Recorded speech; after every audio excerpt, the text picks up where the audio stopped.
Joined with my co-host Dakota. What up, Dakota? Who do we got? What's up, you motherfuckers? As always, I'm still on the road. I don't know when I'll be back home. It's really getting old. I'm sick of staying in hotels. But the show goes on. We're live from way down in South Georgia. Dakota Drake 4 here. And we got our boy Grant from Old Row. You've been seeing us plug them out here the last couple weeks. And he was at Texas. He was at the Old Row tailgate. He's going to give us all the ins and outs of Willin and Dylan at Texas. Grant, so what's up, man? What's up? What's up? Thanks for having me, guys. Glad to be here. Hell yeah. Let's get the show started, dude. Let's do it. What's up? It's Chairgate and coming at you live. Hello, come right in.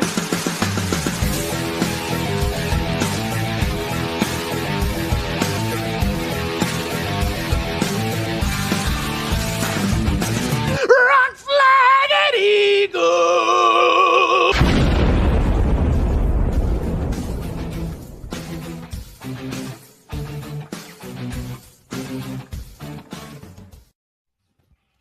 Hey, beautiful.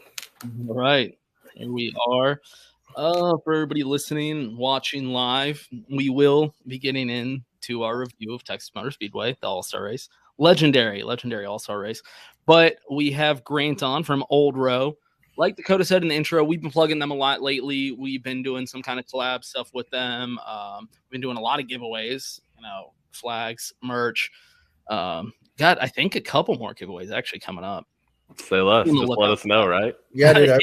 Everybody's fucking loving it. Yeah, people are loving it. They're loving the merch, loving what Old Row is doing with us. So, yeah, we just figured we'd have Grant on to kind of tell us how the event went, the one that we've been hyping up so much. Yeah, guys. Well, once again, thanks again for letting me back on here. I guess this is the first time on here, but for shouting us out so much with all that that y'all have done. It's been a hell of a ride, and we're glad we got to go out to Texas Motor Speedway, do the whole event, and really, so a little behind the scenes here. They came up to us like less than a month before the actual event, like less than a month ago. We're like, hey, here's what we need, make this happen, and we made it happen. We brought out our DJ D-Rock, shameless plug for that son of a bitch wherever he is, and put on a show to the likes Texas Motor Speedway has never seen. I mean, we had beer pong tables set up. We had cornhole tables set up. We had a live DJ going on for, I don't know, 5-6 hours, and then got yelled at by some old people to turn it off while Blake Shelton was going on across the fucking stadium. Yeah, so it was fun. I only got chirped at a little bit, but for our first NASCAR race, dude, it was a fucking ride. It was a good little dip in the water of Old Row getting in NASCAR, dude. Everything you just said, I'm like, dude, if you had this set up on the boulevard, holy shit, Talladega. It would be legendary. Yeah, absolutely legendary. I can only imagine. I wish we would have gotten that lucky. But I mean, Texas Motor Speedway, from like just me knowing absolutely nothing, was great for what it was, and it was a time and a half, and they treated us really well. So I'm glad we just were able to do anything at all. Hell yeah! Were y'all like going into this like, hey, I guess let's just see how it goes? I mean, yeah, NASCAR's cool. I mean, what was your approach into the weekend?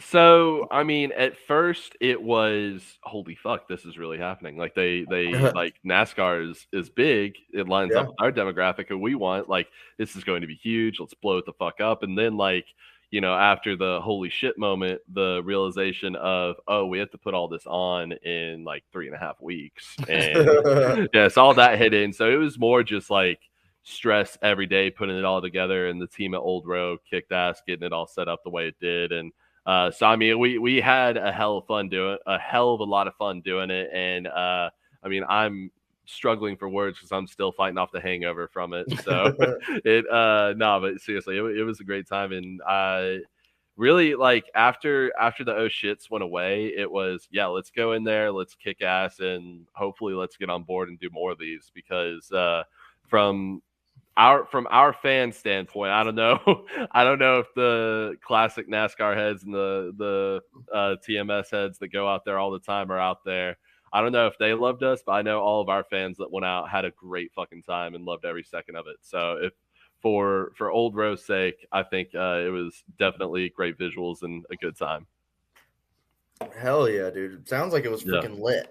I mean, the amount of shotguns that I brought out my dizzy bat for a little bit, and we had some bottle service girls that we knew from down here come out and just start throwing the party around. And I mean, you can imagine when bottle service girls come out to NASCAR and they're like, no, you're Yeah. supposed to be rowdy and trashy here. It's the whole point of it. I mean, Blend in. dude, we got there early to help set the shit up and get it all built up. And we had like old white women coming up to us like, you want a beer? Well, can I come by this party later? Well, it's just, oh my God, NASCAR culture. That's NASCAR, dude. Everybody loved everybody. Yeah. That's one thing is pretty much for all the races you go to, camping out or tailgating, is everybody's just there to have a good time. Everybody like, hey man, you need a beer? Like, I got you. Random strangers handing you beers and stuff. Everybody accepts everybody. I mean, you see some drunk dumbasses from here and there, but dude, NASCAR is like one big family. They're great people too, and they treated us really well. Yeah, I will say compared to like other sports like college football or something, there's a lot less fights going on at tailgates for NASCAR. Oh, dude, I mean, I don't know why or like what the difference is, but I noticed that like NASCAR, everyone's a lot nicer. It's almost crazy. I feel like it'd be the other way around because of like just that environment being out there for so long. I guess it's kind of what Dakota said, where it is just like a whole lot more just family vibes there, and everyone just like they know why they're there. When you have like, I don't know, a college football tailgate, you have everyone there just bumped on testosterone, trying their best to, alpha the next dude beside them. Yeah, it's crazy. Sure. It's crazy how smooth the beers go down at a NASCAR race. Oh my God, you're telling me, dude. Who drank this beer? I just opened it. We went and it was like 70 degrees, overcast. It was like perfect. And I looked up like a couple hours in, was like, oh my God, dude, I am sunburnt to shit. I am like red as a motherfucker. When did this happen? It's just so hot. You don't realize how hot it is while you're out there doing it because there's just so much fucking shit going on. And sorry if I'm cussing too much, by the way. I know this is you can fucking cuss. Well, I fucking will then. Watch your fucking mouth. So, like, I mean, at that point, people are just throwing beers at each other, just having a good time with it. And the fact that it's BYOB is the most epic part of anything I've ever heard in my life. I mean, that's just part of like NASCAR. It always has been, but that is definitely a topic that me and Dakota are going to be talking about soon with Nashville coming up. This race, though, started a lot later than normal races. So I was just kind of wondering how the day went for y'all. Like, what time did the party really get going? So me and Old Row Swig and another guy that works with Old Row on the back end were up there at 10:30 a.m. to get everything started set up and built. And we had people start funneling in around 1 and went until about, I don't know. I think Blake Shelton went on actually at like 4:30 or 5 around then and went until about 6. And then we went back on and tried to play through the race with the car. Like we were right on the southwest turn of the track. So it was so loud right there. We couldn't really do anything. We tried to play music through it and tried to party as we could, but it was so loud right there. Even with so once again, people are going to get mad at me. I'm so sorry about this. Limited field for an all-star race, right? Like not as big of a Okay. So like even with like less cars there, like through warm-ups, they send them around in like little groups. So it's just constant the entire time. Yeah. And it was just so loud. You couldn't even and I don't know. People wanted us to keep on playing music. And it was like, what's the fucking point? I can't hear anything. Yeah. I do always like talking to somebody after their first race. And that's usually the main comment. It's like, yeah, the cars are like really loud. Well, I mean, I don't even want to sound dumb and be like, no, dude, they're loud, but they are loud. Yeah, they're fucking loud. Well, it's hard to understand until you actually experience it. Like it's kind of hard to fully appreciate. Like you feel it going through your body too. Yeah, feel the vibration of the cars. Yeah, that's one thing. It's like, God damn, they're loud. But it's like, oh God, yeah, they're loud. Like it sounds so fucking good. It's good too, and like even while you're there, it's you're getting hurt. Like it's probably not good for you up in the ears, and I have terrible ears I've had in my whole life. But like even feeling it, you're just like smirking, like yeah, this is a good way to go. This is just a good way to lose all my hearing.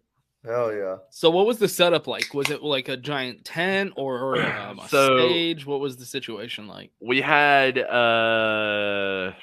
fucking 10 parking spots on the infield on a wall. and built that into a stage, and then an open pit, and then stands on the opposite side of the pit to where you could see the track, because once we were right on that wall. And behind that, we had a whole bunch of beer pong tables and cornhole boards, so we could have some people playing games. Then we had a little tent area for coolers and shit. So it was they gave us a pretty big stretch of land. It was just out of the way a little bit. So I was telling y'all before we got on, we were right on that corner where Kyle Busch got into that crash, and that was like one of the crazier things I've ever seen. Like, I mean, it just got so quiet out of nowhere, like as loud as it could possibly be, to just dead silence. And then these motherfuckers with their DJ in the corner, like everyone's like, "What the fuck, guys?"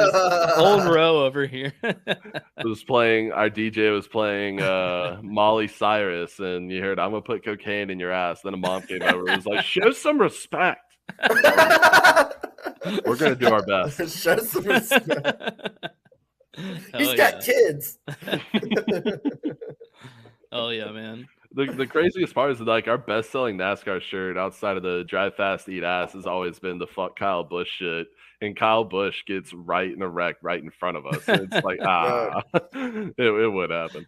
Yeah, right. One of y'all, like, picture one of y'all just standing there watching him with the shirt on or something. Yeah.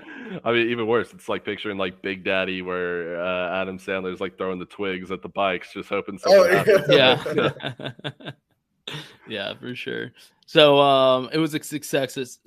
It sounded like. It was a shit show, to say the least, but as Old Road does, all of our events kind of go shitty at some point, whether that's good or bad, you tell me. But for what it was, we had a great time. It was a blast, and it was a huge success. So, I mean, we're definitely glad we did it. Hope to come back out, maybe do a different track, do it again. And I mean, this is huge for us, being able to jump up into a major sport and do events with that. So I run all the events for Old Row, so this is like a huge, like, not to get too sentimental and corny, but milestone for us to like be able to do something bigger than that, and not just like a frat party or some shit. So it's definitely a great time, and I wish we get to come back out. Yeah, fuck yeah, dude. Yeah, hopefully y'all come out to a track over by us. Yeah. Shit. Say the word. Dude, we need to make that. We definitely need to make that happen. I can already tell a Dega fucking Old Road party would just be fucking. Yeah, you want to talk about your audience showing up? I mean, they're all at Talladega. Yeah, they're all wearing cowboy hats, the cutoff Daisy Dukes, cowboy boots.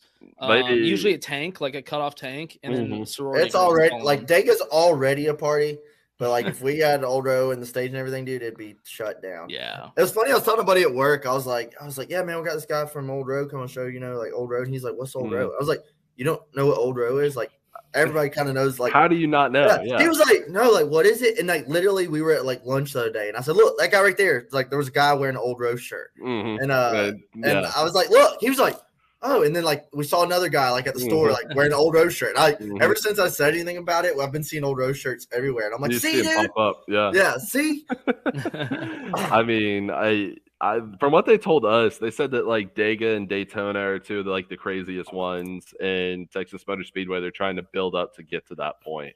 So I have no idea, being this the only one I've ever been to. I mean to be fair, Texas Motor Speedway used to be kind of up there, but oh really? We're gonna get into that. It's like it's probably like home field for y'all. But I've never been to Texas personally, but I've been to plenty of tracks in the Southeast, so like we could definitely guide you into better waters. Yeah.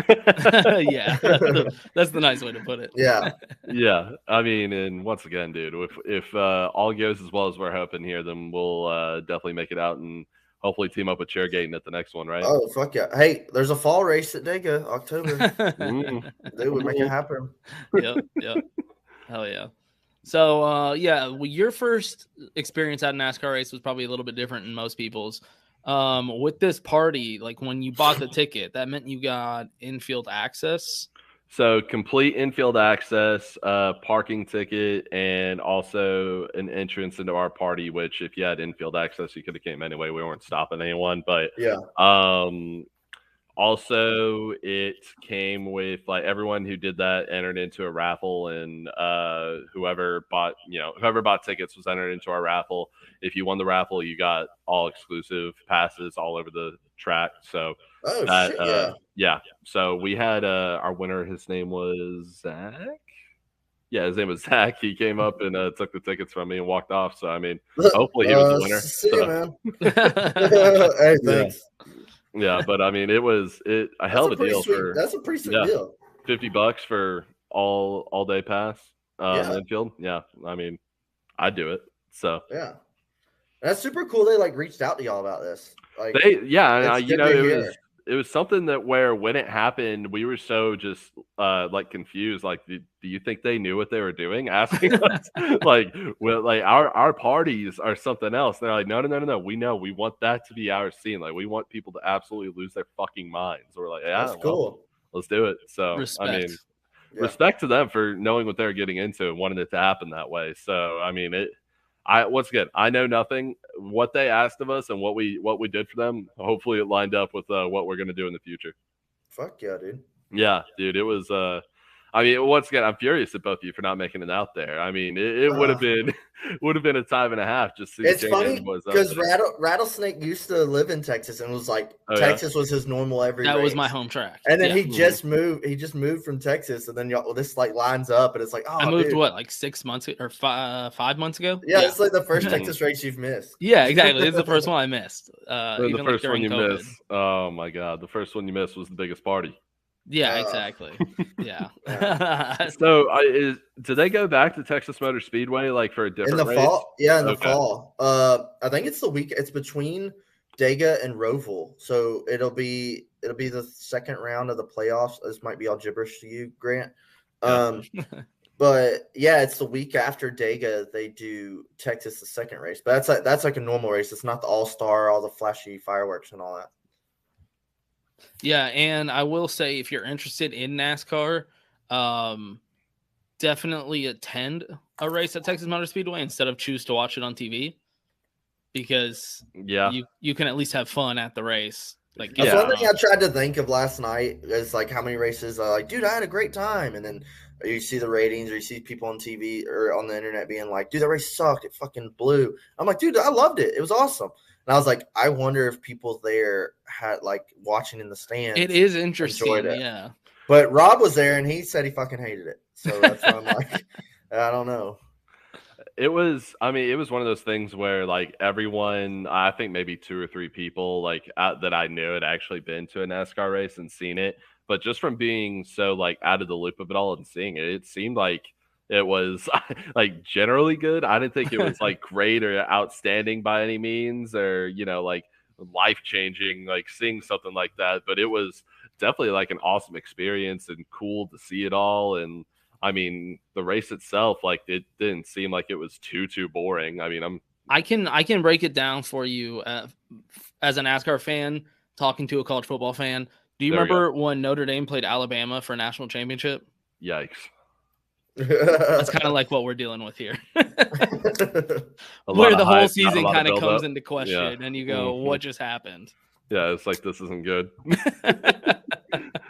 have to answer a lot of questions we don't want to answer. Yeah. Oh, NASCAR for sure is in that situation. Oh boy. Yeah. Oh boy. Well, I don't know. We'll break down the race in a minute, but like they didn't do themselves any favors last night. No, but it sounds like somebody at the track is doing their job because they reached out to Old Row to set up a party. I mean, which I commend them for that. Also, the person that runs their Twitter is pretty good. Just gonna throw that out there. Yeah. Of all the like track Twitters, Texas Motor Speedway has one of the better ones. Yeah, their social media has done a really good job, and shout out Monica and Chris for reaching out to us and making this happen, because they really helped us out a lot and made it a lot of fun for us. And it sucks for people like that, because like the product on the track has nothing to do with their job. You know what I mean? Like, exactly. They're getting paid by somebody that like they're just like, man, that sucks, but like that has nothing to do with what I felt for them actually. Like after the race, or no, it was during the race. Dakota, you'll remember this. It was their tweet that was like, It's not over yet or something like that. And it just blew up, obviously, because people were just furious.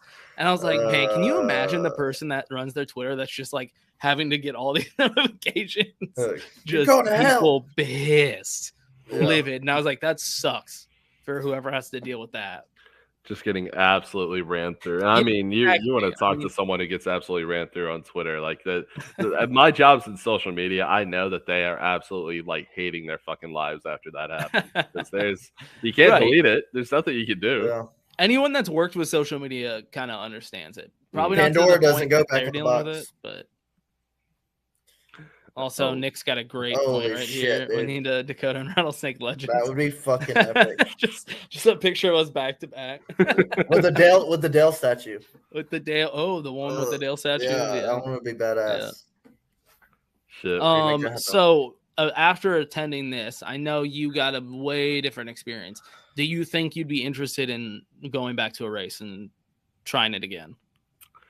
So, like, it's weird for me because sports are my entire life. Like, I've grown up a college football fan, NFL football fan, die hard and everything my entire life. Wait, are you a Cowboys fan? No, I am not. My dad was born and raised in San Francisco, so he raised me the right way, and I'm a Bay Area guy through and through. Cool. I'm a Texans fan. Just want to make sure no Cowboys shit. Oh God, no, you've lived a horrible life. Yeah, exactly. Like, I just can't stand Dallas because they win shit. Yeah, but yeah, I live in Dallas. I'm a Niners fan. Who would have thought? Right. But so seeing NASCAR and seeing like all the hype and the spectacle that it is, because it is by far like the most unique thing I've ever been to in terms of sports. It's like football has their moments, hockey has their moments, basketball is basketball, and baseball you have to be there for a game for it to mean something. But you know, even there's some magic in that. But NASCAR is just so unique in how like the fans are so involved in it, but at the same time, like so far apart from it, if that makes any sense at all, because it's like the fan experience there is what they're trying to build more than anything else. And the infield is unlike anything else I've ever seen. But it's like, you know, regardless. Did you go to that Torchies, by the way? Yeah, I did go to that. Hell yeah. You have to. I love that they have a Torchies. I remember the first year they opened with that, and I was like, this is big a game changer. Torchies too. Right? And then they built that Buc-ee's like across the street. I mean, that whole area has just changed. Dakota, do you know what a Buc-ee's is? Yeah, we got 2 of them. You have 2 of them? In Georgia. Oh, wow. Grant, check this out. This out. I just moved out here to Myrtle Beach, South Carolina. And just like last week, they opened their first Buc-ee's in South Carolina, and it's like an hour from my house. You're going to drive an hour for. Oh, I already went. Yeah, I already went and just picked up beaver nuggets and drove home. They built one. They built one about an hour south of my house here last year, and I was like, "What the fuck is a Buc-ee's?" And like, Rattlesnake and everything was like, "You don't know what fucking Buc-ee's is?" And I was like, "What? No!" And like going in there is like a life-changing experience. Fucking scumbag. And what cracks me up is every time you go in there, people are just like walking around with their phones out and like running. I don't know why everybody's running everywhere, dude. But it's the biggest fucking like spectacle I've ever seen in my entire life, dude. Fucking gas station. So you remember the one in Daytona? Yeah, that one was like that one's brand new too. Yeah, but was it like prom or a wedding or something? Oh no, there was people taking their wedding pictures in the Buc-ee's. Like across the street from Daytona. Like the husband and wife like tux and fucking wedding dress, and they're like sitting there with beaver nuggets like next to the little beaver, and like they're next to the truck like taking fucking professional pictures in the Buc-ee's. I was like, this is during Daytona weekend, so this is during the race. Like this is the most Buc-ee's white is slinging. I've ever seen. It's like, wasn't it Saturday night, like right before the race? Right. Yeah. Oh my god. Happier than they've ever been, dude. So my podcast, Drinking on the Pod, another shameless plug. Drinking on the Pod, presented by Old Row. My co-host, Nick Watts, intern Watts on Twitter, he's from San Francisco, moved to New York, works at the Barstool office, and came down for our road trip to Auburn Rodeo. And we stopped at a Buc-ee's. I saw the content from that. That was a college party I always wanted to go to, like when I was in college. And now we're doing a Georgia rodeo, so you guys are more than welcome to come out to that. I don't think we're going to make it to South Carolina, but Athens. Hey, we're going to go to an Athens game this year, by the way. Yeah. So are we. We'll have to link up. Definitely. Go to the Hedges. But I took him to the Buc-ee's and tried to show him the whole experience. Like, after I took him out, like, you know, it's jam-packed at 10 a.m. on a fucking Friday, and everyone's losing their mind. And I bring him back to the car, and I just look at him. I'm like, "So what'd you think?" He's like, "What the fuck just happened? Like, what is this place?" And I was like, "Yeah, dude, just people like either sprinting back and forth or walking as slow as possible and just taking pictures. Like it's a museum, but it's a gas station. It's like fucking Disney World. Yeah, yeah, it's a spectacle, dude. It's incredible. But I forgot where I even was talking about before we got into the Bucky talk. But yeah, NASCAR's It doesn't wild. matter anymore. Yeah, NASCAR's wild. Yeah. So were y'all just getting set up at Texas on Sunday, or were y'all there for the whole weekend? No, we were just getting set up on Sunday. They set Okay. it up. They set up like the they put down turf for us over the dirt. Oh damn, dude! Red carpet. Yeah, somewhat. that Saturday before 2 days ago, yeah. And then we came out Sunday and set the rest of it up. Okay, I gotcha. Yep. Yeah, I didn't know if y'all were like how long you were there, if y'all get like camped at all, or just showed up and left. No. We didn't camp. I live here already, and Swig also lives in the DFW area, so we wanted to go all in. We didn't want to go all in. If you like, we didn't have the facilities for that. So I got you. yeah, that, and it dropped down to like 50 degrees, which if you're in Texas in May, that's winter. That's Arctic weather. Yeah. Yeah. If y'all do Talladega or something like that, you're definitely gonna need to show up with a RV or a bus or something. We'll have to make that happen, whether it's, figuring out how to rent one or just bumming one off of an old Row fan. We'll figure it out. But yeah, we'll figure that out. That's something we definitely want to do. And even if we've talked about, like, if that does go well, like just doing the whole road trip in the RV and actually bringing it out there and then resting in it once we get out there. That would be the way to do it for sure, because then you could like shoot content and stuff the entire time. Dude, content's the name of the game. Yeah, exactly. Yeah, I was gonna say, is there any like content or videos from the old road party? We have a couple videographers that did their thing. They're editing it all today, and hopefully we'll have something out this week for everyone to kind of get a grasp of what the old row party pit at Texas Motor Speedway was all about. Hell yeah. Yeah. So what is your role specifically, Grant, with old row? So I am so we're actually a really small team of like 7 or 8 people. I'm kind of a jack of all trades. I oversee our college program where we have like an old row Texas Tech, old row Arkansas, old row whatever the fuck. Oh yeah. And the college kid that runs that account, they report up to me, work for me. I also run our events and handle those, setting them up with bars, setting them up with colleges, and having people reach out to us to do those. NASCAR reached out directly to Swig, but had me hop in the loop there and start doing that side of it. And also diving into content. This is my first year actually doing content on that side of it. And doing our podcast with Watts, who just graduated college. So if you go and look at it, we have 4 episodes, but they're coming out soon, I promise. And yeah, it's just the magic of having a kid in college trying to do a podcast with him. And it's like, yeah, that's the most unreliable person in the world. Love him to death, but college kids, nightmares. And then outside of that, just help design t-shirts, that type of thing. Hell yeah, man. Yeah. We need to link up on a t-shirt idea. Dude, the collab coming soon. Yeah, exactly. Definitely. Old Fuck yeah. What's your podcast about, man? Give a plug. So the idea of Drinking on the Pod, the little elevator pitch here, was we get a shit ton of videos and tweets sent to us on a daily basis that they want us to cover. We can't cover all of them as much as we'd want to, so we go in there and talk about some of the shittier shit we get and some of the more ratchet shit that we can't post on Instagram or Twitter or stuff like that. So we go all the way in, and then it's very tangent based, where Watts is the most scatterbrained person I've ever met in my life. A genius, an absolute genius, but the most scatterbrained person I've ever met in my life. And I'm able to bullshit with the best of them. So we'll just go 1,000 different directions at once while we're obviously drinking on the pod. So yeah.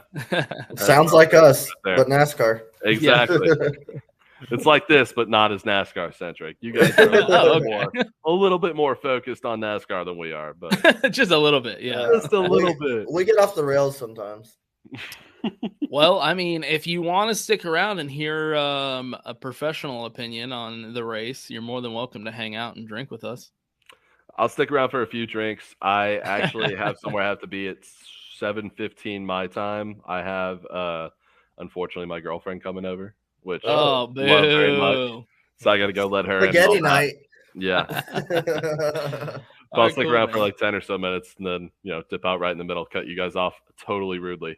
No, You'll it's have all it. good. It's all good. It's all good, dude. Yeah, It's all good. Oh. Yeah, because we'll be in touch anyway. of course. Do some more stuff in the future. Yeah, we Yeah. definitely need to throw this Dega idea into fucking possibility. And I mean, honestly, I was like, me and Dakota were talking about this about how much we love y'all's NASCAR merch, but we feel Mhm. even like your outdoor collection stuff was good to push on. Yeah, I like all y'all shit. Yeah.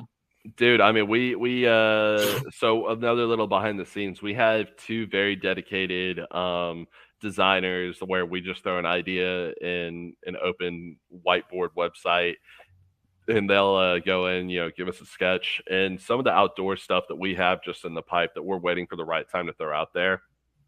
It's always been so unique and so good for Old Row that, it's turned into a big thing for us and how big our outdoors page is. We love doing all that stuff because it plays for everyone, especially where we're located out in the South and people love us in the Southeast. It's who doesn't love hunting, who doesn't love drinking, who doesn't love going out on a boat, And it reminds me of like the paintings that would be at your grandparents' house. Like framed on the exactly. wall, Yeah. with the ducks flying over and like the retriever looking out at them. Yeah. So I think the majority of like the early shirt ideas we had was Swig would go to like his buddy's lodge or his grandparents' house and see like a picture at a bar or a picture like on a wall or just like that and just take a picture of it and then just say like put Old Row Outdoors over it and then draw that and it works. It works does every time. Yeah, it does because people think back and they're like, oh yeah, I fucking miss those like old school designs. Yeah. Oh yeah. I said one the other day. It was like one with a largemouth bass like coming out of the water, and I was like, dude, I really like their outdoor stuff. Yeah, Dakota was like, dude, Dakota's like, we need an affiliate link because I'm about to fucking start buying this shit. Yeah, say less. I mean, hey, hit us up, dog. We'll do it this way. I'll just say that you're randomly college kids. I'll just hire you on. You're working for us now, and then you go out. Quit my job right now. Just give us that affiliate link. That's all. Because we're about to be spending some money just ourselves on your shit. So. Oh, dude, say less. Say less. We might even, if we link up on the next one, we might even throw up a little bit of a care package to the Chairgating guys. Hey, let's go. Let's go. Yeah, but I'll go ahead and hop off, leave you guys to it. Thank you guys so much for having me on, and thanks for helping us push this, man. It was a lot of fun, and I love being here. Fuck yeah, man. It was good meeting you. Yeah, we'll talk soon. Yeah. All right, brother. Yep. Later, see man. y'all. Peace. Dude, he was cool dude. Shit. Yeah, he was cool shit. Cool fucking guy. Fucking like it. I can definitely tell. I was like, yeah, he could slam some beers at Dega. Yeah, he would. I think he'd be able to party with us for sure. Yeah. A lot of my friends went to Texas Tech. They can party. All right. Well, I guess Rob's just not coming on like he said he was. That's okay. We can totally just break down into NASCAR. Well, now we have 30 minutes roughly to talk about the worst race I've seen. Well, I was gonna say it's probably for the best. Nathan, so say care packet. Yeah, no, I'm gonna stay in touch with Grant. Don't worry. Grant seems like he's one of us. Yeah, I'm gonna stay in touch with Grant. All right. Yeah, no, for sure. We gotta talk about Texas, dude. We have to talk about this race. And I'm wearing my cowboy hat. I haven't worn it since by the way, I left Texas, so it just feels like really. Oh my god, like a care package too. Texas, where the fuck are you going? I had to get a care package out of the fridge. Yeah, this is what Grant got to miss. Now that he's gone, you're just like, all right, back to our regular scheduled programming. Nathan, change your fucking opinion so me and you can disagree like normal. Yeah, I mean, even Nathan of all people was pissed. Let's go back. Well, here's the thing. Is even over like the last couple years, Texas is just like since the revamp, it's beating a dead horse here. It's obvious. Everyone talks about it. The track change was not a success. But to me, the trucks in Xfinity don't put on as bad a race. They're still pretty decent races when you watch them. I thought the Xfinity race was pretty good. But for the Cup cars, I guess I don't know. I mean, it fucking sucks. No, dude. I'm actually with you. I think I even texted you like that day. I was like, you know what? I have some hope. Like today, I thought the cars were going to save the track. Yep. And when I was watching, I was like, you know what? Like, it's not so bad. Like, I think we got a shot here. Like, this is the year. This is the year that like maybe Texas won't be great, but it won't be the worst. It'll be better than it's been. Is what I was hoping going into this, but little did we know that it was going to be worse than ever. I don't know, dude. I don't like.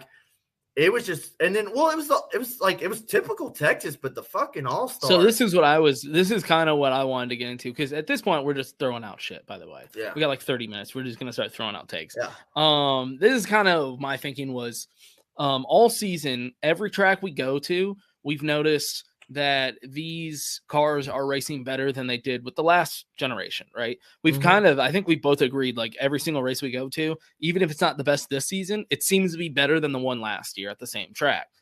So for whatever reason, at Texas, it raced just as bad.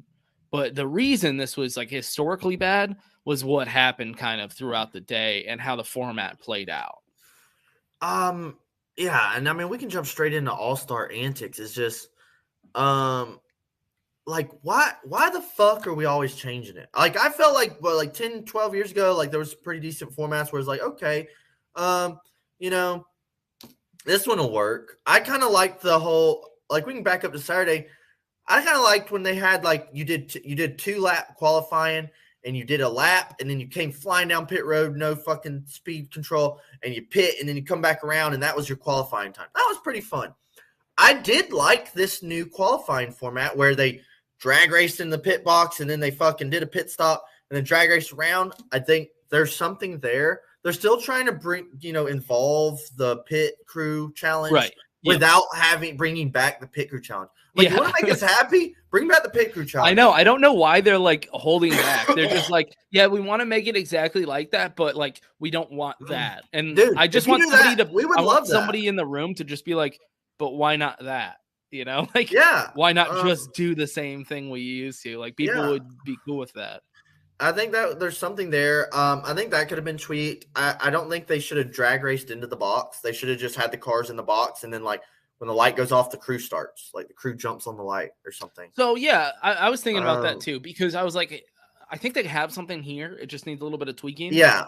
I don't think they needed to race around to the start finish. They could just race to a line. Right. That's the biggest thing. I didn't mind so much. Here comes Rob. I'm about to throw him on. I didn't mind so much drag racing to the pit and then your pit doing the four tires changing out.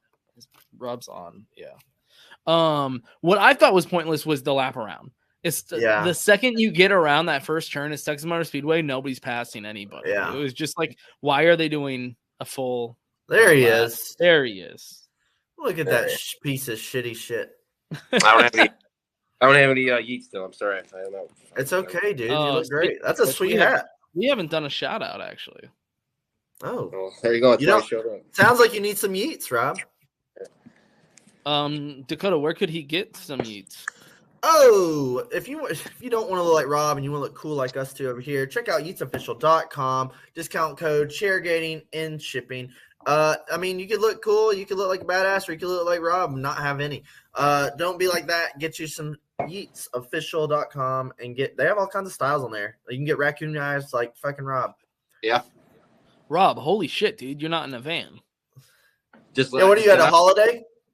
Just left Texas Motor Speedway.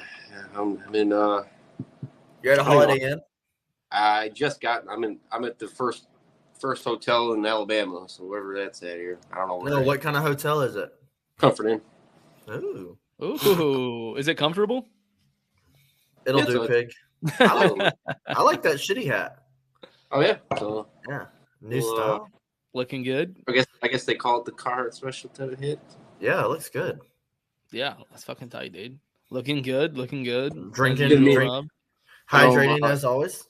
39 minutes late, but Oh, you're good, dude. No, we actually just got into the race. We're just now. Yeah, talking about the race. we were just talking about pit road drag racing. Ooh, I don't know why. Yeah, so Rob, you were at Texas. You got first row seats of everything soaking in as a fan. Mm-hmm. We're just dipping and diving into our thoughts on the pit road drag race qualifying for the final 8. What did you think being there?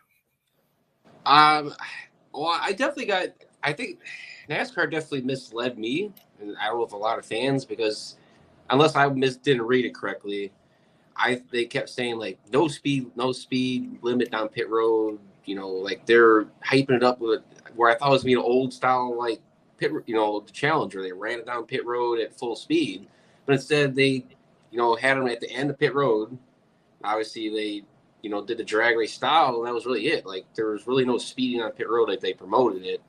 And then I could tell they were having issues with the lighting system, because right. I mean, you look at Almirola. He was the first one. Dude, I felt so bad for them. So off, and then look at Carl Larson. He was like a minute late. I mean, like a minute. Yeah. I felt bad for that monster girl or whoever it was standing there with the sign, the Cowboys girl. Yeah, the Dallas Cowboys cheerleader. She's standing there smiling, like holding it, and she like sets it down. She's like, well, that was the thing. 10 So they seconds were like, no. It was the first round. It was, to me, it was just super embarrassing, because like I get what they're trying to do. They're trying to do this whole team challenge thing, but they're like, all right, and here we go. And you hear the cars crank and like everything, and the girl's standing there like awkwardly, and then like the crews are sitting there like.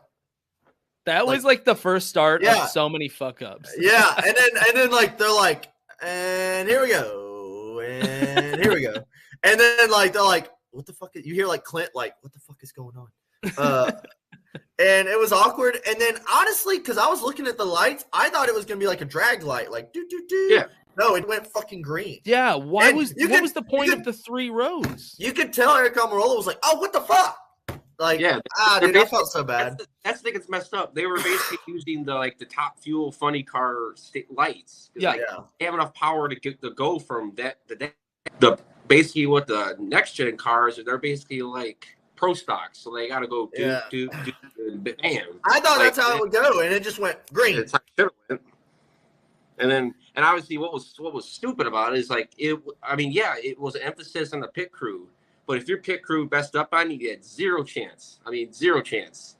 Yeah, I will say this though. I don't know if you noticed at the track. I noticed the second he did this, Kyle Busch's technique of stopping right at he stopped early in the box. Earliest he could. And I was like, that's so smart. I don't know why no one else was copying. Everyone kept sliding to the end. He would just because then his pit crew got to his tires quicker. Yeah. Because he stopped quicker. And I was like, why is no one else doing this? And plus JGR has been doing that pitch strategy where they go from the left yeah. They swap. Yeah. So that was definitely an advantage. Yeah, and then at least right at the end with Ryan Blaney and Kyle Busch, that was like the most even where we saw at the end where it was like, ooh, we got a race here. I will say also, like the Kyle Busch thing, we saw some strategy play out and I thought that was cool. I like when something new, like organic strategy kind of forms around it, because you're like, oh, that's something I wouldn't have thought of. Yeah. Yeah, and we were talking how it was pretty much pointless to drive all the way back around to the start-finish line. Like, once they drove off pit road, that was it. Like, there was no point to complete the whole lap.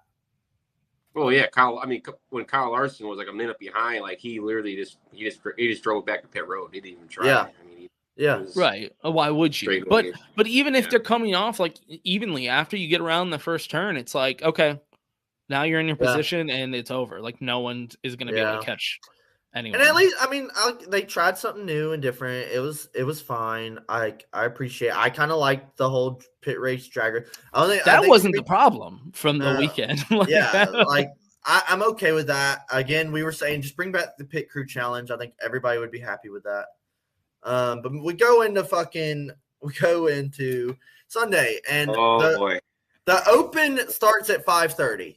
And this was a problem I had too and I get it, it's the All-Star, but dude, it was like 11:06 and this thing was ending. And I was like, dude, I've been sitting here for like 5.5 hours watching this shit. Like watching the worst thing ever. And I'm okay with long races, but I was like, this was supposed to be the All-Star, like one hot night, short race. Like, the All-Star race is like 100 laps. Like, Right. why is this 5.5 hours long?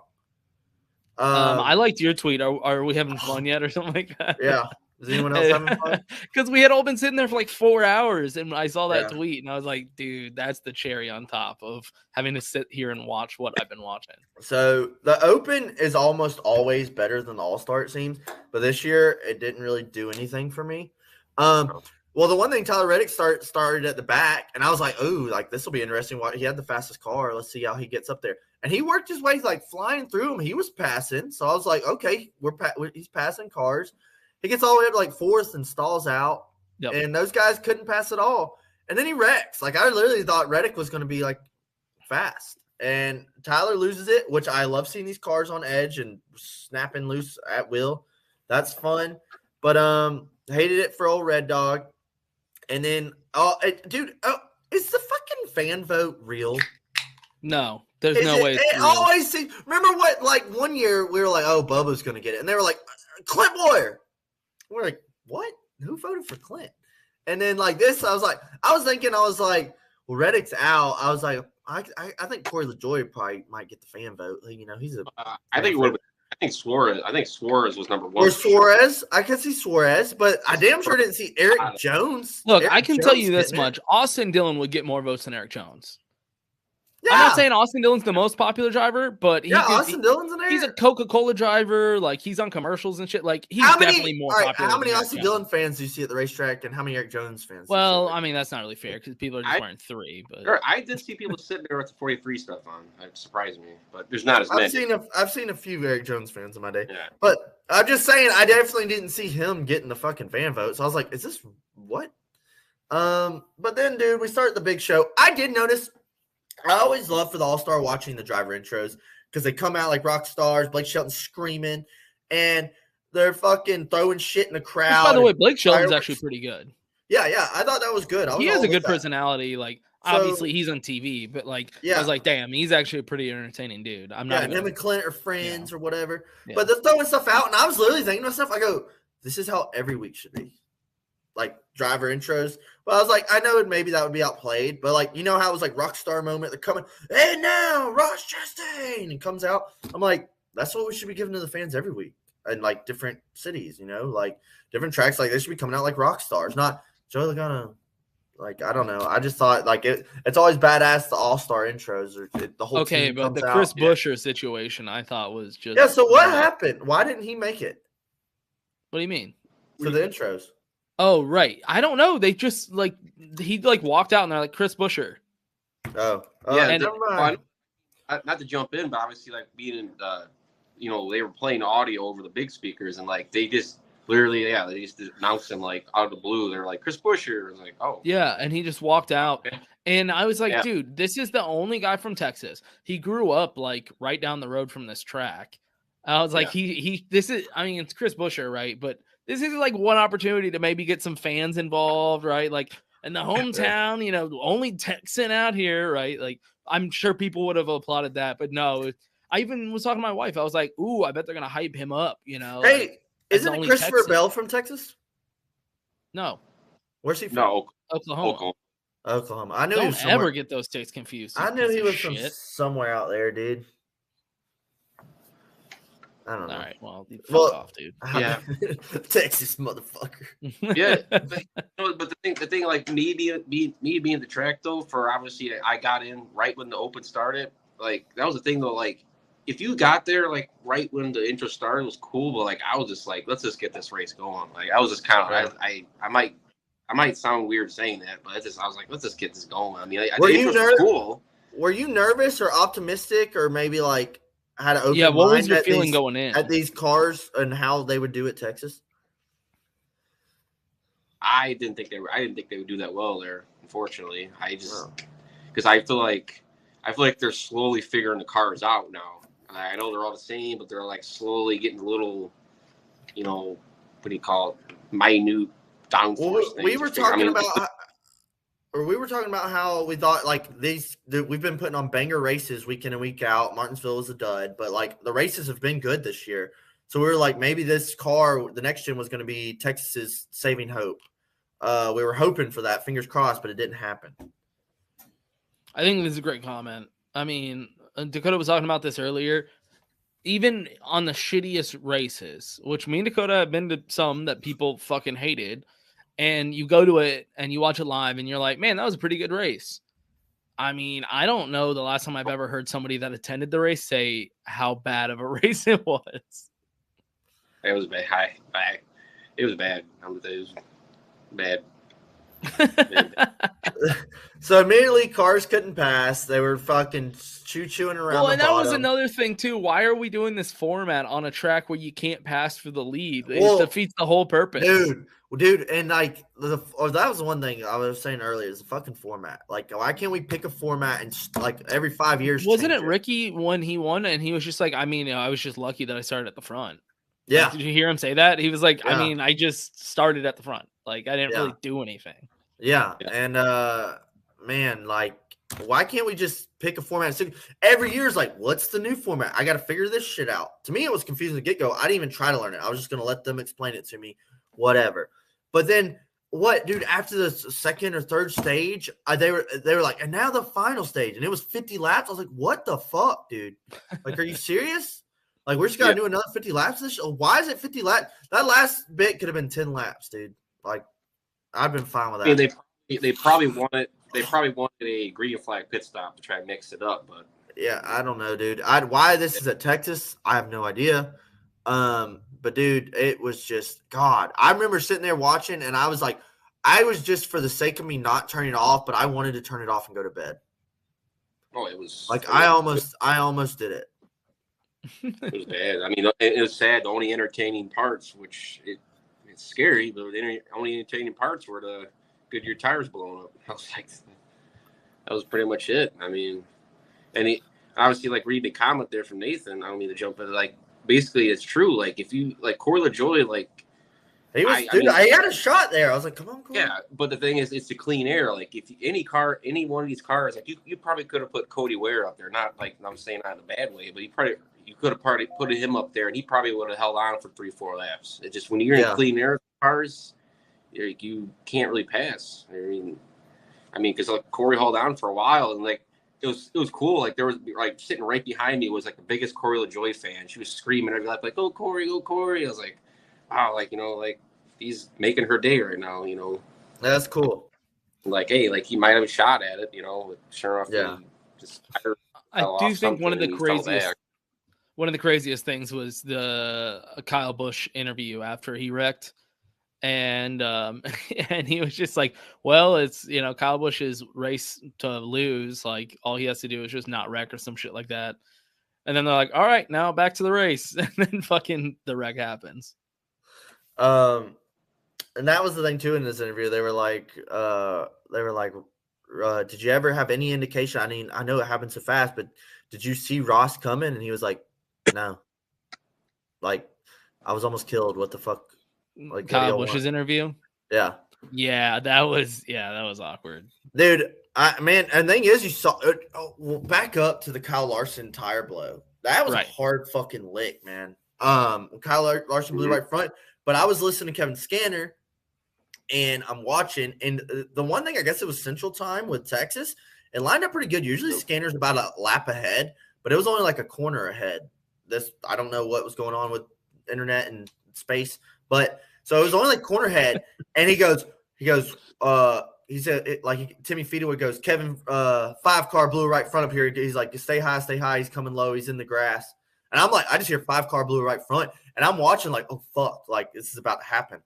And I look, and they're like, and they're like, we'll be back more from Texas. Side by side. And you see the 5-car just fucking going head on to the wall, and they cut the fucking side by side, dude. They cut the side by side in the commercial, and you can see the 5 just spinning through the fucking grass on the little side by side. And I was like, "Oh my fucking!" It was actually pretty funny. I was like, "There's no way this will really happen." I was like, such a boring race too, when nothing's happening. Yeah, and when that happened, I was like, "What the fucking timing, dude!" And then I tweeted, "Of course they go side by side, and the most exciting thing happens during this boring ass race." But then immediately after, we get fucking Ross Chastain flying through the air like it's a hazard. So, and they were that was one thing too. It was like a corner ahead. He was like, He was like, watch out, Kevin. He's like, wrecking ahead of you. He's like, big wreck. Just slow down. He's like, just stop. He's like, cars everywhere. And it's been like a mediocre race. I'm like, oh, fuck. Like, what? Oh, my fucking God. And so I'm watching, and I just immediately you see Kyle come off 4 and wiggle. And like, you tell his right rear blew. Yep. Which, I mean, we'll get in that. But like, then I'm like, oh, fuck. I was like, he's about to get creamed, dude. And then when I told Felicia, I go, watch this. And like she's watching, and dude, when Ross hits him like Dukes of Hazzard style, I mean, it was really bad. But like it could have been worse. I think. Like he's lucky he landed. It could have been so much worse. I just wanted to point that out. Like, yeah, dude, he landed straight back down. I don't know if it's like I should give it up to the cars. Like, you know, they were saying how much safer these cars were going to be. Because that was incredible. Oh, we start about the safety thing. Well, dude, I was when they showed Ross's onboard, you see him like driving and you hear him like feather it and you see his eyes just get like fucking huge. And then you see the background and it's just like, and it gets quiet. Flying through the air. Yes. And it's like quiet and you see his eyes like, oh, fuck. I think I saw a TikTok and somebody put the Will Ferrell Talladega Nights thing and he's like, yep, I'm flying through the air. That's perfect. He tweeted that. He retweeted the NASCAR post. That's probably where I saw it. But he said, yep, I'm flying through there. This is not good. Yeah. But dude, that's about all we had to. Well, what was the deal with that? Like, how do you think Ross like didn't see Kyle? Everybody else went high.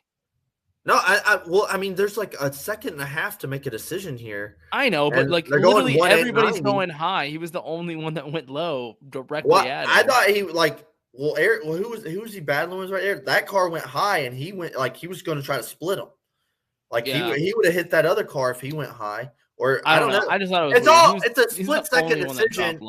It's a split second decision. You're going 190, and this car is going 120. So the closing rate right there, I don't think you can just like I don't know. It was insane though. We always have kind of seen some bad wrecks at Texas. I think it was the worst. Let's see. I read that the one spotter never saw what happened to the 18. Said he never saw. That is weird that he just didn't see it. I never say this, but I feel the most sorry in that situation for Chase Elliott. Oh. I'm just saying during that whole thing, he was making passes, working his way up, and then he was past the whole situation. Next thing you know, just boom, takes him out. I was like, that just sucks, man. He's like making all this progress. He's like, oh, we're about to go to caution. I just passed like 4, but either way, I don't like to make a habit of feeling bad for Chase Elliott. Yeah. But then, all right, so that crazy wreck goes. And then we're going to have, in between stages 2 and 3, have this pit road challenge. And it's driver in to driver off time. And like Jeff Gluck's podcast, they were talking about, they go, you know how fucking confusing this was for new fans? That they see William Byron win off a pit road, but then actually the 10th car off a pit road won the pit crew challenge. It was like, what? Make this make sense? Like, oh, wait, no. Oh, this team won. And it was like, there was no like timers or like anything. They just did pit stops and were like, we'll let you know. Like, y'all made a huge deal about this. Well, to go before that, though, like even myself, I was confused with the fact, though, they did a green, white checkered for stage 2. They've never done a green, white checkered for a stage ever. And like, I get why they did that. I guess they did it because you can't end on a yellow. But if you were there, like I was on the NASCAR app looking at the live leaderboard. When they ended stage 2, it showed stage 2 of stage 3. Yeah. Now, Rob, I'm gonna back you up on that. Like they're like, what? Where are we at? Like, is it stage 2, stage 3? And I was like, in my head, I'm just like, I don't know. No, I'll back you up on that, Rob. I was watching it from home, and that confused me. Yeah. Honestly, my wife was asking actually how many stages there were in this, and she asked right when they threw that flag, and I was like, "Oh shit!" I was like, "Well, I don't know." Like it really threw me off for a minute until they like had to explain it over TV. And then obviously the total they ran a total of 132 laps then at the end instead of the 125 it was supposed to be. Dude. So literally this whole last stage, I was like, God, please, like end this fucking race. I don't want to. I was like, I don't want to watch this anymore. Yeah. And I was trying not to be too negative, but I was like, dude, I don't want to watch this crap anymore. I want to go to bed. I wasn't feeling good, and there was still like 30 laps left. Then there's a miraculous caution, the 43 spins or something. Yeah. And now we're not gonna have a caution because that was a caution or something. They're like, and dude, it was so bad that Clint Boyer was trying to remind us of why this was about to get exciting. Nathan, I will comment on that. And Rob, I don't know if you experienced this. Texas Motor Speedway actually has pretty decent Wi-Fi. Well, I have AT&T, and it was weird. I sat way at the top and it worked perfectly fine. But as soon as I went down to the bottom rows, it was well, I always sit at the top, and I've noticed I've actually always had really good service at Texas Motor Speedway. Anyway, continue. Which one more thing about that, there was, obviously, I don't know if the last time you've been there, real estate, but they definitely, they easily took out about 15 to 20,000 seats. So I saw that from so like the last Atlanta time I went, they had already taken out a shit ton. Because they got the Busch Bar now over in turn 4. They didn't use the seats on one or two, and then obviously upper 30 rows there's seats and then the drink rail. Yep. That's like what they did at Atlanta, which I actually like it. You get a little bench. I do like it. I just would be interested to see what their capacity is now, because it used to be one of the biggest tracks in terms of holding fans. Yeah. Well, you got to stop the wound sometime. But then we dragged this thing on out. Clint Boyer is trying to tell us how this race would have been better if it was hot and slick and there were some clouds today, and that may be why we're not seeing a good race. And like they were running out of shit to talk about on the broadcast. I was actually like, you know what? I'm impressed with this crew because they really are trying to keep this thing alive. And Clint said, man, if we get a caution, this thing will be nuts. He was like 30 to go. He was like, I'm telling you, re-rack these cars and you put $1 million in their face. Yeah, exactly. And we were like, Clint, just stop, dude. Yeah. Just stop. And he was like, no, I'm serious. Like, these guys will be, you don't know what we'll see. If there ever was a time to follow Dale Jr.'s Twitter account, it was during this race. Yeah, Junior was popping off. He was going off, and I was like, damn right, dude. You were like the Joe Rogan of NASCAR. Yes. Out here trying to break conspiracies with the sanctioning body that controls us. So then, all right, let's finally fucking end this bad boy and put a knife in it. And I literally hear coming to the white, and then I knew that they had said like it has to end under green. He said it right before this happened, literally the lap before.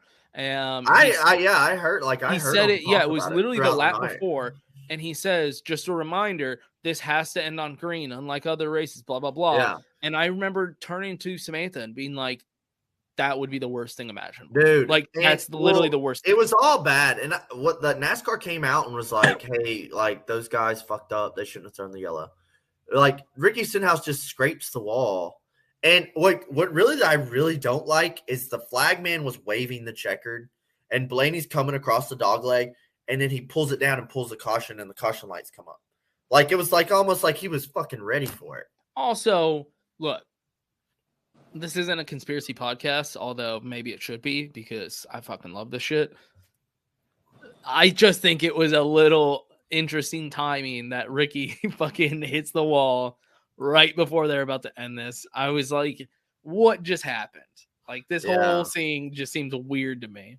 It was really weird, and it was just stupid. Like, just finish the whole fucking race sucked. But we all knew, at least watching on TV, Rob probably might not, but watching on TV, the second they said it has to end on green, Dakota, tell me you in the back of your head you weren't thinking they're going to fucking find a way to throw a caution. Well, once it got the white, I was like, all right, I guess it's going to be over. Like, because I was thinking, like, it would come out with, like, 2 to go if there was going to be. No, because he said specifically it's got to end green. That's why I was like. Yeah, well, they said it all night. Like, I remember hearing it earlier in the night, too, when they were describing the format. Like, well, the thing is, they kept saying it. Like, hey, it's got to end They were green. hinting of what they were planning later on. I don't know. I did not like this format. It seems like it's like, who the fuck is developing these theories? And, like, just make it simple, dude. Like, just real simple little short race, $1 million. I don't know.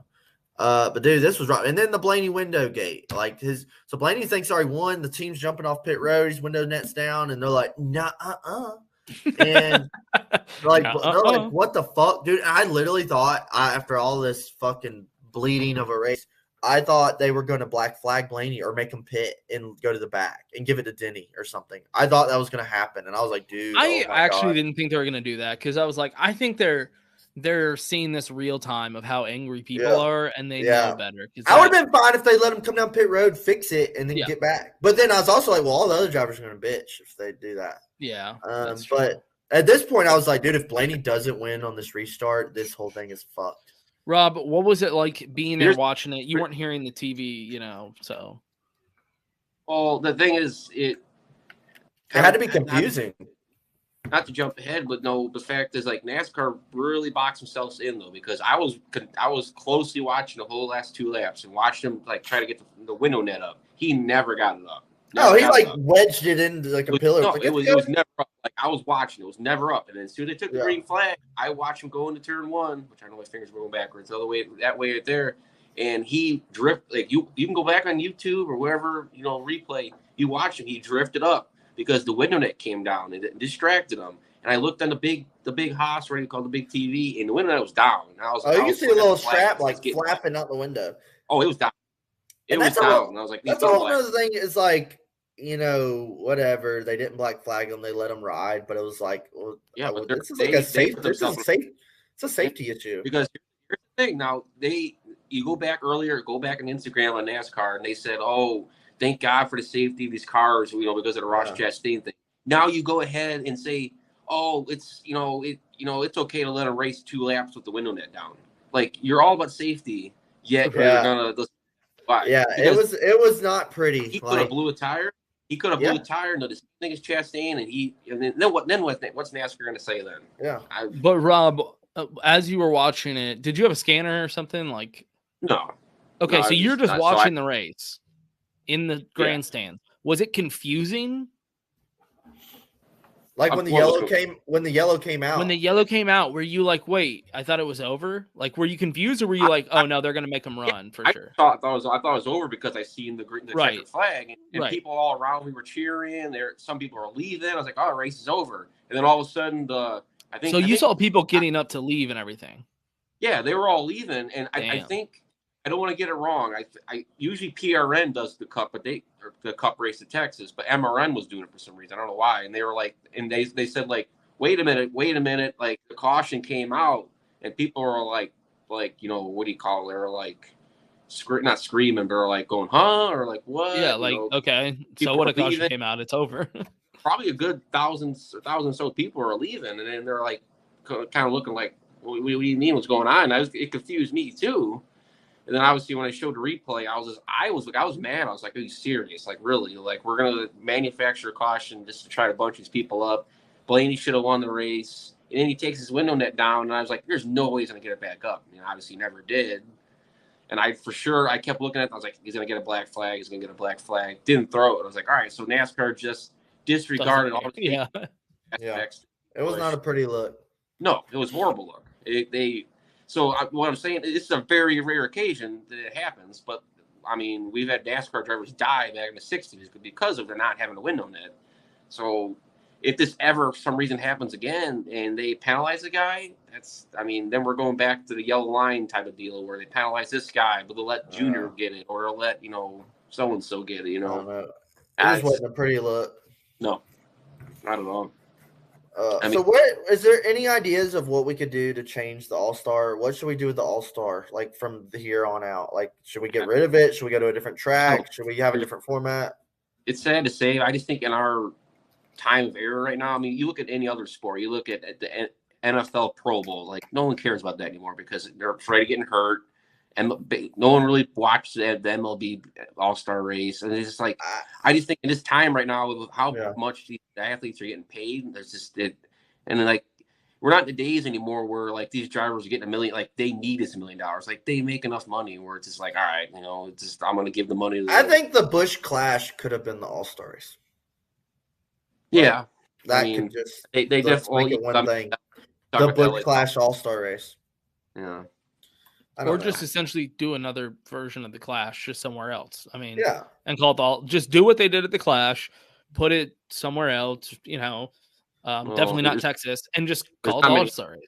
Jordan Bianchi had a good idea. He said, do it at the end of the season and do it at the Nashville Fairgrounds while you have the banquet at Nashville, all in that, bring the whole Nashville thing, community stuff, and have an all-star race, just 100 laps, no crap, just a little short race at Nashville Fairgrounds, and that's your all-star I think race. it was Slap Shoes that said do it at a track that they're trying to bring back, like North Wilkesboro, and only invite, like 15 drivers because it's a quick drive from Charlotte, and then the next weekend is in Charlotte. So, like, most of the teams don't have to show up. You can just bring a car. It's, a couple-hour drive, not a big deal, and then you kind of test out a new track and see how it goes. Yeah, I'm totally just, to me, simple is more here with this thing. I don't know all these gimmicks and shit they're trying to do and cancels and blah, blah, blah, but it's just like, just nice and simple. One little short race. It doesn't have to be this whole thing. Yeah, bring back pit crew challenge. That's all I ask. Yeah, and I mean, earlier when Grant was like, it's a limited field, right? Yeah. Like, well, I don't want to like get into all of it, but like, yeah, they let anybody in now. Right. It's like it's supposed to be. Yeah, I mean, I think the obvious solution here is number one, leave Texas. I think, and then we can have a conversation. Yeah, well, the way they talked about was they were like, we like what we saw. Like it was a good product. Dakota, you're not reading your text messages apparently. Yeah, the short-term solution is leave Texas Motor Speedway. This could work anywhere else. I'd like to see it maybe tried anywhere else to see if it works. Also, remove this stupid idea that it has to end under a green. That's dumb, and it's going to create so many more problems. Yeah, because then I was so worried that it was going to be caution again because I was like, it's for $1 million. Why not? Well, I was thinking too. I was like, watch Blaney like miss a shift and get wrecked on this restart. Like it'll be so fucked. Nathan had this wild ass idea of take the All-Star back to Charlotte. Friday night qualifying is a good old take the green, 4-tire, no stop, speed limit on pit road like they used to do. After qualifying, every 4-lane drag strip that Charlotte owns, and they do a pit crew challenge on the drag strip. Crew challenge winners win $100,000. Saturday, All-Star opens 20 laps and 10 laps. Overall, winners transfer, fan vote transfers, and All-Star is 20, 10 laps. So it's only 30 laps. Or no, 50 laps, I mean. One mandatory 4-tire stop in the 50 laps. No inversions, no guaranteed start. Here's things. All racing is green flag laps only count. That was Nathan's idea. I'm fine with it going back to Charlotte, dude. I'd like to see it move around, but this is just making me like, kid, can we please go back to Charlotte? Right. All that sounded fine. Really, the only problem is Texas Motor Speedway, and I think the only solution is that they need to fix Texas Motor Speedway. I know they just repaved it. This is one of the more recent ones, but I think they're just going to have to. It a short track.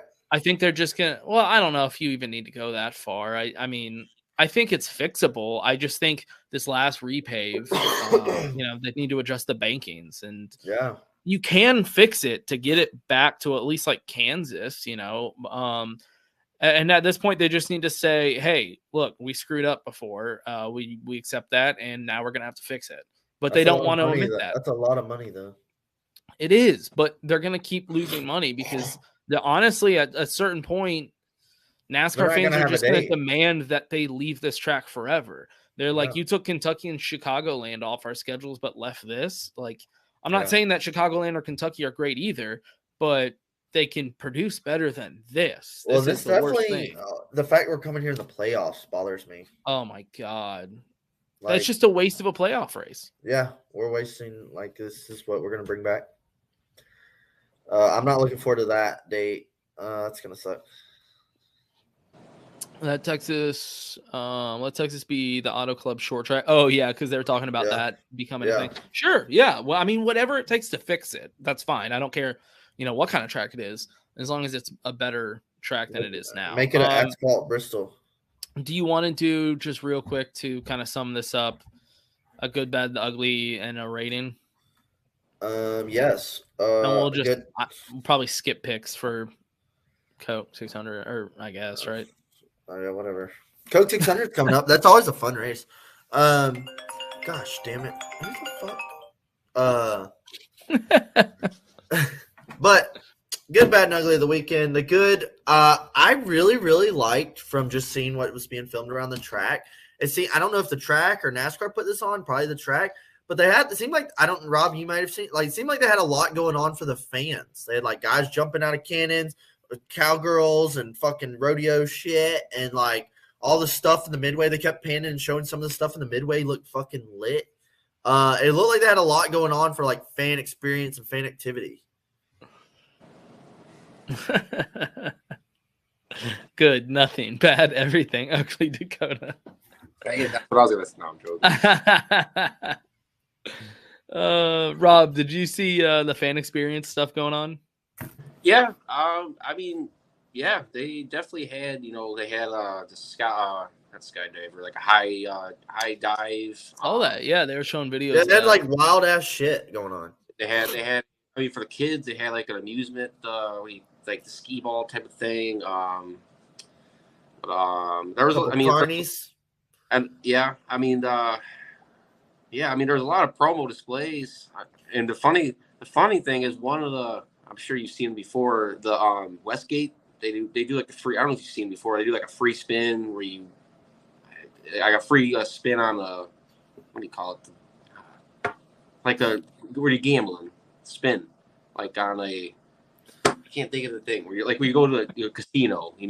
All right, yeah. I can't think of the thing. You try to get the sevens, whatever you call it. Anyway, their giveaway was a shitty cooler.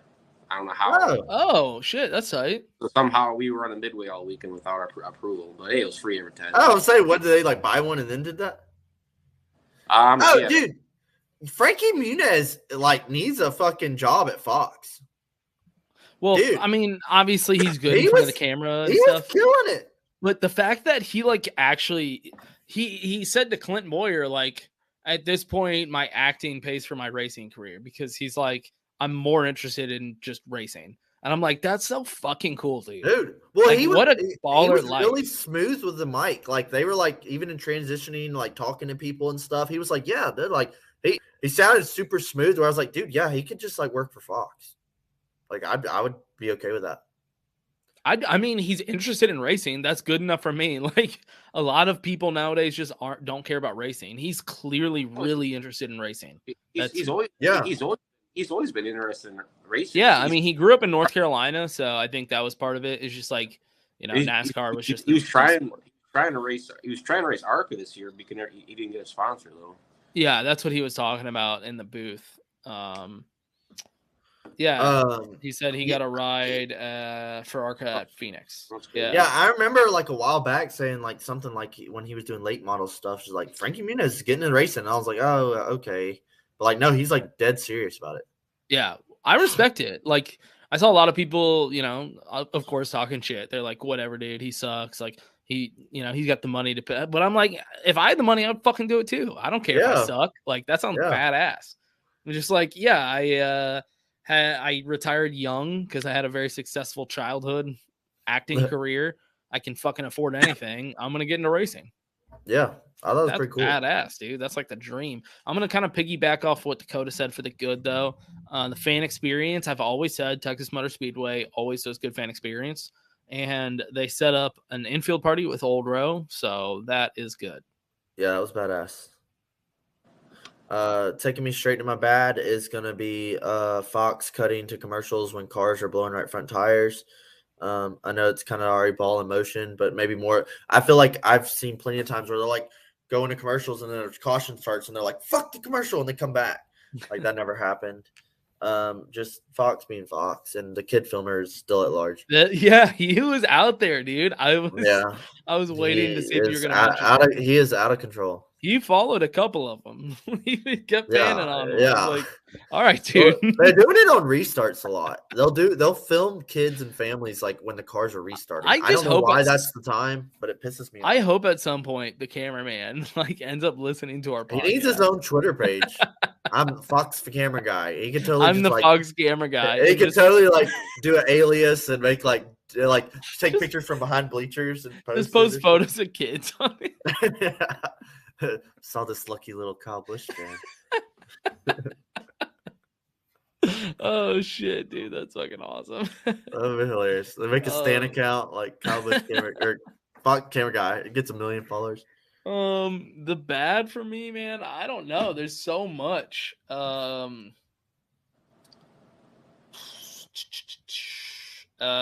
Texas Motor Speedway, just in general, is the bad for how bad of a track it is, how bad of a track it puts on races. Yeah, it's bad, man. It's like the only way to describe it. It's just like not good. It's just bad. Yeah. What you got, Rob? Bad. I mean, bad for me is just Goodyear. Really. I mean, just now, is it more Goodyear or was it more teams pushing setups? See, that's a good question. Yeah, I mean, the teams are pushing the setups for sure. Well, they ran the whole first stage and then stayed out the second stage. About halfway the second stage, started blowing tires. I mean, it's not. I guess it's not necessarily. I mean, it's not necessarily Goodyear's fault, but someone's got to take the blame for it. I mean, and it's becoming a serious issue. Like, this is not the first time we've happened been in dealing Kansas. with this. Yeah. Right. And I think that's the problem, is that it's becoming a trend. At a certain point, you're like, okay, hopefully the teams figure it out. But if they don't, it's like, it might be Goodyear's fault then. Yeah. And, like, if you're a new fan showing up at the track, you're not going to know the history of Goodyear. You're just going to see tires blowing out, and you're like, oh, man, like, they suck. Like, that's just how people see things. Like, if they don't know about it, they're like, oh, that sucks. I mean, that's kind of like, I feel like how a new fan looks at things, you know? Yeah. I mean, they're not going to know the history and know, like, okay, Goodyear's had some good times. But in 2008, they had, you know, the tire gate at Indy, you know, like, they're not going to know that, like, you know, I don't know. That was my bad. I mean, it definitely. I mean, you look at, like, right now. Imagine like it's the NBA playoffs and, like, they're using basketballs to keep losing air or something, or like the players are getting hurt and the big guys are not playing. Like, you're losing Kyle Busch, Chase Elliott, Ross Chastain. Now is getting big. Tyler. That's Reddick. a good point. They lost all the top contenders. They're all out. Like, Blaney. Like, no offense to Blaney, he should not have won the race. I mean, Kyle Busch should have won the race. He had the fastest car the whole weekend. It is a good point, yeah. And the Goodyear tire just took him out. Chase Elliott was going up there. He could have won. The fan, like, you look around, 60% of fans there are Kyle Busch, Chase Elliott. I mean, they're all wearing the gear. And then you lose those drivers, 30 laps in, 35 laps in? And, Nathan, my comment back to that would be, like, you have to admit that people are blowing tires more than normal. I mean, yeah. Yeah, you're saying, 6 blew them, but 30 didn't. But it's like, yeah, but that was more than normal. Like, we're seeing it too much. That's the problem. Yeah, I'm with you. Hopefully it gets figured out. Hopefully it gets resolved, because it's not like I'm losing faith on this season or these cars because of this one terrible race, which we always knew was terrible because it was Texas. We knew before all this, so we went into it knowing kind of. I had a little bit of hope, and I was let down. I had hope like a fool. Dakota, my ugly was going to be the format. I just think it was confusing as fuck. It was way just confusing, and I don't know. It just could have been so much easier than it had to be. Mine would be NASCAR for that absurd call. Yeah. Throwing the caution, first of all. And then second, how they dealt with the window. I mean, everything, like, it was just piling up that, like, they just kept making bad decisions. And it was impressive at a certain point that I was like, all it was going to take was one more caution. And I was like, I think people will start just rioting in the streets. And obviously for myself, NASCAR race control. I mean, that was bad. It should have never happened. Because they threw a caution. It should not have been a caution. But you go back to, I'm sorry for forgetting what track it was, but when Spencer Boyd dislocated his arm, he literally sat flat. NASCAR didn't throw a caution because we didn't see it, and then they threw a caution for. And he was actually injured. Slapped, touching the wall, and like, this race is boring. Let's throw a caution. Like, if it'd been 2 to go, I'd let it fly. I mean, I wouldn't have liked it still, but I'd let it fly. But the fact he was coming to the checkered was like he was 10 feet from the checkered line. Yeah. And then Scott Miller, it's like, I've never seen a flagman change flags. Well, no, and then Scott Miller, the VP of competition, is like, there's a couple of cup directors up there, and the one guy he just actually he actually hit the button. We should have done that, and it was like, all right, so like that guy can just like, hey, you know what, this race is boring. I'm gonna boop caution. Yeah. I'm like, all right, so what are we, the WWE and NASCAR or racing? Yeah, thank God it was just the All-Star and this wasn't a race that mattered. But dude, Yeah. Coke 600 coming up this weekend. We're going back to the motherland of Charlotte. Rob, I might get to see you a little bit on Sunday. Can't wait to see you, buddy.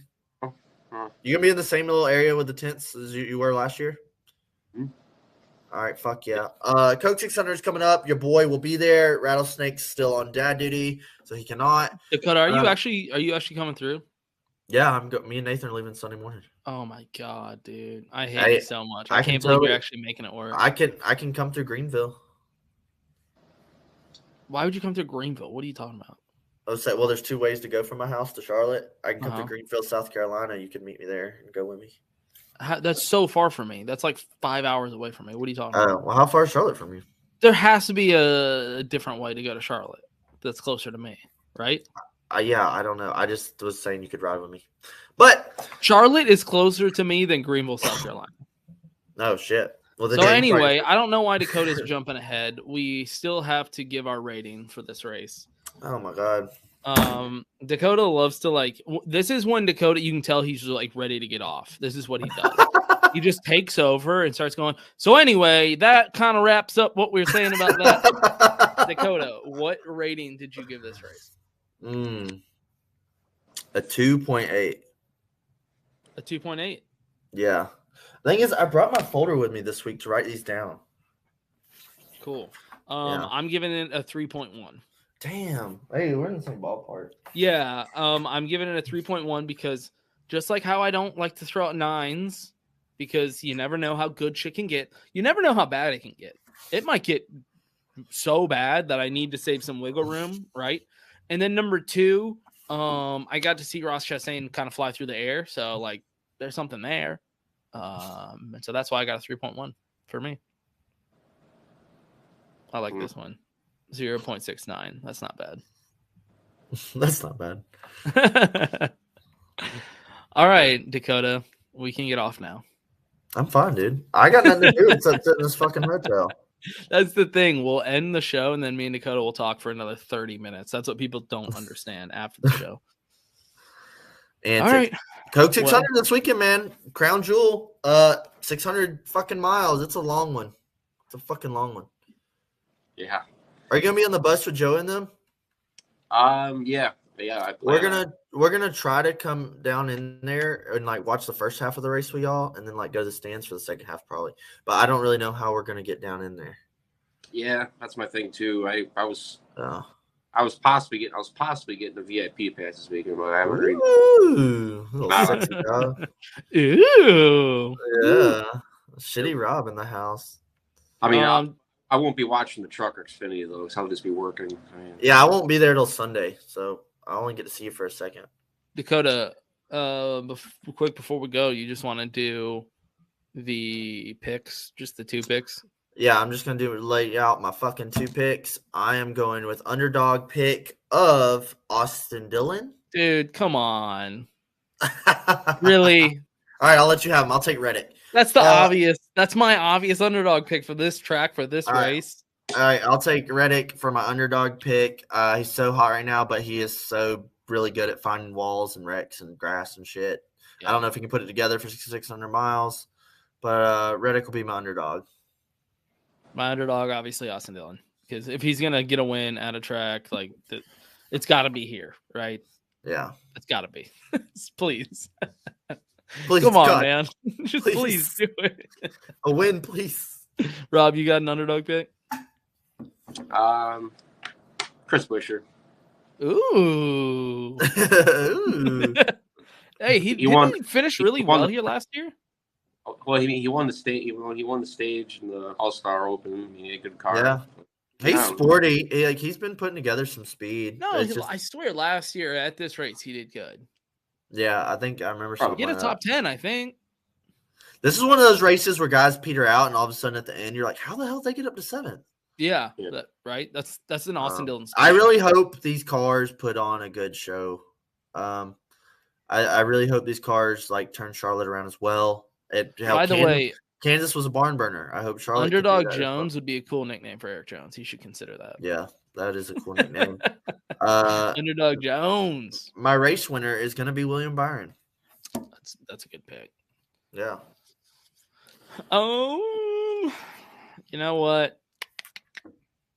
Ross Chastain, dude. Oh man, Rob, who do you want?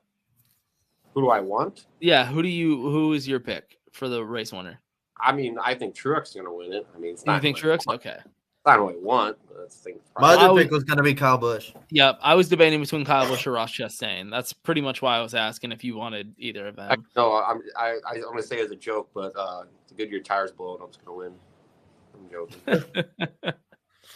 I'm hoping that's not true, but I think they're going to have issues there again too. Toyotas are looking. I think they found something, dude. Yeah, Toyotas are looking good. In which case, I'm leaning Kyle Busch. But I mean, at this point, it's hard to doubt Ross Chastain, kind of like it was Kyle Larson this time last year, where it was like, why am I picking anyone else? Even when Ross doesn't win, he's up front some point during the race. So, yeah. Damn it, boy. Damn it. Well. Hey, it's a fun fucking American Freedom Memorial weekend. Like it's fucking like they put on a really good pre-race show. Hopefully some cool paint schemes. And some badass paint schemes already coming out. Like it's a fun patriotic weekend. I think NASCAR does a really good job of like shouting out veterans and stuff. They go all in with this one. And like my first one was last year. This will be my second. It was really fucking cool. I love how Nathan's acting like Toyota's just been on a tear all season. Dude. Nathan, they just got good again. Calm down. That's the thing. Ford just I don't even think we'd take anything away from that All-Star race. No, I'm not taking anything away from that All-Star race. I'm leaving it all where it was. Like I'm forgetting it completely. Yeah, I'm going from Kansas to exactly. I'm skipping Texas completely. Yeah. Everything but the cowboy hat. Well, fuck yeah, dude. All right. Well, check us out this weekend. I'll be trying to post stuff. Hopefully, I have service and everything. But half a chair gating is going to be at the Cook 600. If you're there, come holler at your boy. Come get a shitty cooler from Shitty Rob. Shitty Rob, do you have anything to say? No. Yeah. I mean, I'll be set up at across the street, Varel Camping, it's called. Have a normal selection there, and then obviously get your discount code 10% at Yeats. Let's go. Yeah.